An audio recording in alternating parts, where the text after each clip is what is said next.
Satisfactory একটা দৃশ্যমান তৎপরতা এবং সেটা স্বতঃস্ফূর্ত। আপনি মনে থাকবার কথা যে গতকাল ভোর রাতে স্বয়ং উপদেষ্টা নাহিদ তিনি কিন্তু চলে আসছিলেন বিআইডব্লিউটির সামনে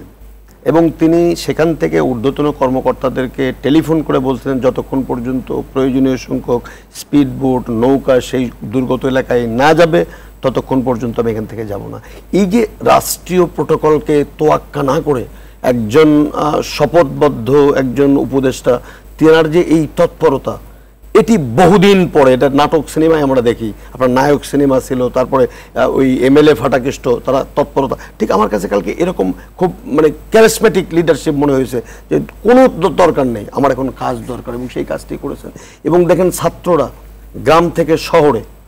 ক্যাম্পাস থেকে ক্যাম্পাসে, আপনার এই টিএসসিতেও আজকে আমি গিয়েছিলাম, স্বতঃস্ফূর্তভাবে তাদের মধ্যে যে আগ্রহ এবং মানুষের পাশে দাঁড়ানোর যে একটা প্রচণ্ড রকমের মানবিক আবেদন, সেটা তাদের মধ্যে আমি চোখে মুখে দেখেছি। 88-র বন্যায় আপনি খেয়াল করেন তখন যে মানুষের মধ্যে এক ধরনের স্বতঃস্ফূর্ত সহযোগিতার জায়গা ছিল, বিভিন্ন কারণে রাজনৈতিক বিভাজন, সামাজিক বিভাজন বা এই যে ক্ষয়ে যাওয়া পচে যাওয়া রাজনীতির কারণে আমরা যদি 2022-এর যে বন্যার কথা বললাম, আমরা কিন্তু এরকম স্বতঃস্ফূর্ততা কখনো দেখিনি। বহুদিন পরে সকল শ্রেণী পেশার মানুষ, সাংবাদিক থেকে শুরু করে শিক্ষক, ছাত্র থেকে মজুর থেকে রিকশাওয়ালা, বিমান, আইন শৃঙ্খলা বাহিনী সবসময়ই করে, তাদের করতেই হয় এটি। এই যে মানুষের যে একটা স্বতঃস্ফূর্ত সহযোগিতার যে মনোভাব, এটি নতুন বাংলাদেশের একটি উৎকৃষ্ট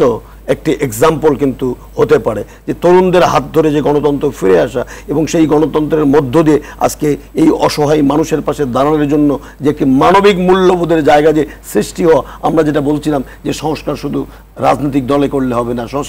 সংস্কার শুধু প্রতিষ্ঠানে করলে হবে না, ব্যক্তি জীবনে সংস্কার করতে হবে, যে আমি নির্মোহ হব, আমি অপরের বিপদে পাশে দাঁড়াবো।